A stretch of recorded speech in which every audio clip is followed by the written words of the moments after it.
Found out that the air in your neighborhood, the air, may be slowly killing you.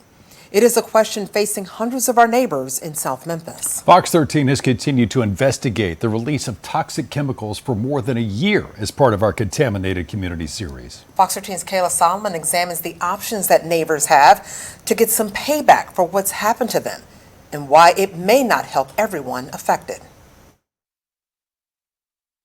Mallory Heights is the very neighborhood that Sterilization Services of Tennessee has emitted ethylene oxide into since 1979. Now, whether you live half a mile or 3 miles away, there's one health problem that multiple neighbors say they've all had to deal with. Somebody tell you got stage 4 cancer, it's like, you know, you might be here today, gone tomorrow.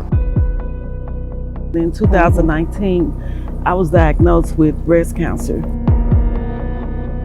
I was cancer free, and all of a sudden they said they saw a spot on my lungs again. Ural Grant, Rose Sims, and Letty White live within the blue areas on this map. It shows the areas most impacted by ethylene oxide emissions from Sterilization Services of Tennessee. Well, we used to be, like she said, we used to be outside barbecuing. I used to cut my lawn. I used to weed eat my lawn. I used to love to do that. I love to be outside, barbecue on the back, and we would walk. We would go for a walk around the block. We can't do that no more. All three say they never put 2 and 2 together about where their cancer diagnosis came from until last year, when the EPA and Shelby County Health Department began holding community meetings to raise awareness of the effects of ethylene oxide. As our Contaminated Community investigations previously reported, the cancer risk from ethylene oxide is up to 60 times higher than previously understood. Those who live near facilities that use ETO are at higher risk because certain emissions of the toxic gas are still legal. Now, attorneys are putting together a class action lawsuit. As far as diagnoses, what we're talking about, breast cancer cases, there's a very high incidence of breast cancer cases when exposed to ETO, and also lymphoid cancers. So that includes non-Hodgkin's lymphoma, multiple myeloma, and lymphocytic leukemia.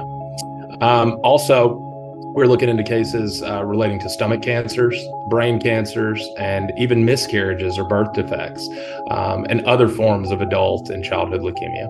Luke Sanderson is the local attorney listening to and handling the class action suit against Sterilization Services of Tennessee.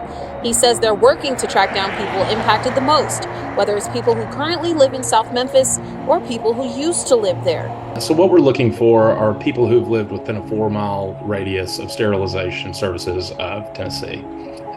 Stronger claims are going to come from people who lived there in the 80s. Sanderson adds that family members who may have lost a loved one to one of the mentioned diseases could also qualify. He says the best thing to have is documentation from an oncologist or doctor. The court could also order medical monitoring for any current or future health problems for people in this neighborhood. For now, the decision is up to neighbors about how or if they want to seek damages.